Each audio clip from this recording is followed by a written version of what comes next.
Hello, আসসালামু আলাইকুম। আমি সোনিয়া সৌদি আরব থেকে বলছি। কেমন আছেন আপনারা? আলহামদুলিল্লাহ আমরা অনেক ভালো আছি।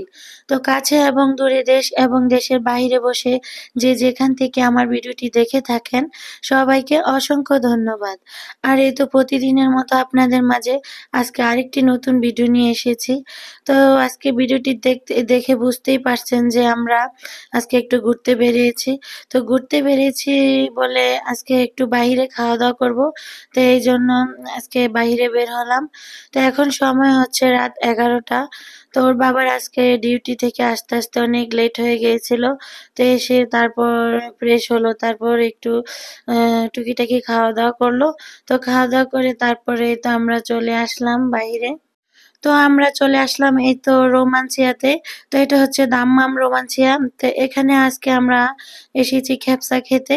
তো যেহেতু আজকে বাসায় কোনো রান্না বান্না করা হয়নি, তো এই জন্য আজকে বাহিরে খেতে চলে আসলাম।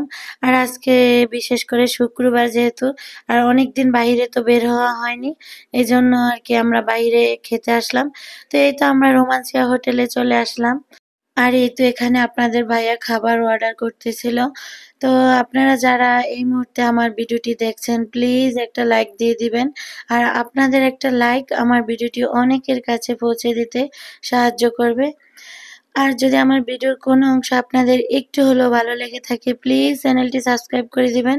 আর পাশে থাকা বেল বাটনের অল অপশনটি প্রেস করে দিবেন, যাতে করে আমি কোনো ভিডিও ছাড়ার সাথে সাথে আপনাদের মোবাইলে নোটিফিকেশন চলে যায়। আর এই কাজটি অলরেডি যারা করে ফেলেছেন তাদেরকে অসংখ্য ধন্যবাদ। আর এই তো এদিক দিয়ে আপনাদের ভাইয়া খাবার অর্ডার করতেছিল আর আমরা কেবিনে চলে আসলাম। তো এখানকার সিস্টেম গুলো অন্যরকম, এখানে নিচে ম্যাট বিছিয়ে দেওয়া হয়েছে আর এখানে বসেই খাওয়া দাওয়া করা হয়। তো এদিক দিয়ে আবার বাবু ঘুম থেকে উঠে গিয়েছে, তো আবার ভিতরে বসতে চায় না, তো একটু খেলাধুলা করতেছে। যেহেতু খাবার অর্ডার করেছে আর আস্তে আস্তে একটু লেট হবে, সেই জন্য এর ফাঁকে ও একটু দৌড়াদৌড়ি করতেছে।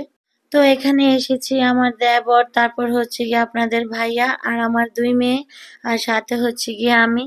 তার এই তো এখানে আমাদের খাবার, যে খাবার অর্ডার করা হয়েছিল, তো ওই খাবার চলে আসছে। আর এই তো এই খাবারটার নাম হচ্ছে খেপসা লাহাম। আর এটা এই প্রথমবার খাবো, যেহেতু এর আগের বারও খেপসা খেয়েছিলাম, তো ওটা খেয়েছিলাম হচ্ছে গিয়ে খেপসা পাহাম। তো পাহাম হচ্ছে মুরগি দিয়ে দেওয়া হয় আর খেপসা লাহাম হচ্ছে খাসির মাংস দিয়ে দেওয়া হয়। আর এই তো এখানে আমাদের খেপসা লাহাম চলে এসেছে। তো এটা দেখে আমি আপনার ভাইয়াকে জিজ্ঞেস করতেছিলাম যে এটার প্রাইস কত নিয়েছিল। তো আপনার ভাইয়া বলেছিল যে 300 রিয়াল। তো 300 রিয়াল হচ্ছে গিয়ে 300 রিয়ালে হচ্ছে গিয়ে আমাদের বাংলাদেশি 9,000 টাকা। তো আপনাদের কি বিশ্বাস হবে এখানে 9,000 টাকার খাবার আছে? তো এই দেশি টাকা হিসেবে ঠিক আছে, কিন্তু আমাদের দেশের টাকা যদি হিসাব করা হয়, কিন্তু এখানে 9,000 টাকার খাবার কিন্তু নেই। তো আমি কিন্তু আপনাদের ভাইয়াকে বলছিলাম যে 9,000 টাকা দিয়ে কিন্তু আমাদের ফুল ফ্যামিলিকে দাওয়াত দিয়ে খাওয়ানো যেত। তো আমি তো একদম দাম শুনে অবাক হয়ে গিয়েছিলাম। আর যেহেতু এই দেশি টাকা চিন্তা করলে কিন্তু অবাক হওয়ার কিছু নেই, আমাদের দেশের টাকা হিসেব করলে কিন্তু অনেক টাকা। তো এই জন্যই আমি একটু অবাক হয়েছি। তো যাই হোক, অবাক হয়েছি আর যাই হয়েছি, যেহেতু অর্ডার করেছি এখন আমরা খেয়ে নেব।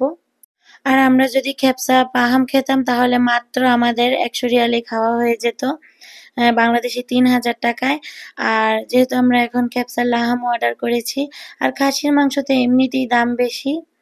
তো যাই হোক, খাবারটা কিন্তু খুব দারুণ হয়েছিল। আর যেহেতু এটা এই প্রথমবার খেয়েছি, তো এই জন্য একটু অবাক লাগতেছে। আর এখানে খেপসার সাথে দেওয়া হয়েছে পানি, তারপর হচ্ছে গিয়ে 2 রকমের চাটনি। আর এই চাটনিটা হচ্ছে টমেটো, কাঁচামরিচ, তারপরে রসুন, ধনিয়া পাতা, আরো অন্যান্য কিছু দিয়ে তারপরে ব্লেন্ডার করে এই চাটনিটা বানানো হয়। আর এই চাটনিটা দিয়ে খেতে কিন্তু খুব ভালো লাগে। তারপর হচ্ছে গিয়ে সাথে দেওয়া হয়েছে পেঁয়াজ আর কাঁচামরিচ, তারপরে ক্যাপসিকাম, লেবু। তো এখানে আর সাথে দেওয়া হয়েছে পেপসি। তো আমরা সবকিছু রেডি করে এখন সবাই মিলে খাওয়া দাওয়া করে নিচ্ছি। আর খাবারটা খেতে কিন্তু খুব দারুণ হয়েছিল। আর এখানে খাসির মাংস দেওয়া হয়েছে ৯ পিস। তো এখানে ৯ পিস দিয়ে এই প্লেটটা সাজানো হয়েছে। তো আপনারা যারা আমার ভিডিওটি দেখছেন প্লিজ একটা লাইক দিয়ে ভিডিওটি দেখবেন। আর আপনারা জানেন তো একটা ছোট বাচ্চা নিয়ে একটা ভিডিও এডিট করা, তারপর হচ্ছে গিয়ে ভয়েস দেওয়া কতটা কষ্টদায়ক। তো এত কষ্ট করেও যদি ভিডিওতে একটা লাইক না পাই, তারপর হচ্ছে গিয়ে ভিউ না আসে, তখন মনটা কিন্তু অনেক খারাপ হয়ে যায়। তো আমি জানি না আমার ভিডিও আপনাদের কাছে ভালো লাগে কিনা। তো যদিও ভালো লাগে বা খারাপ লাগে, আপনারা প্লিজ আমাকে কমেন্ট বক্সে জানাবেন। তো এতে করে আমি অনেক খুশি হব। তো আজকে কয়েকদিন কেন যেন আমার ভিডিওতে, যেহেতু আমার এটা নতুন চ্যানেল, যাই ভিউ আসতো, এখন কিন্তু একদম ভিউ হচ্ছে না। তো আমার এটা নিয়ে কিন্তু অনেক চিন্তিত আমি। তো এই তো আমরা সবাই মিলে খাওয়া-দাওয়া করে নিচ্ছি। তো আপনারা ভালো থাকবেন, সুস্থ থাকবেন। আল্লাহ হাফেজ।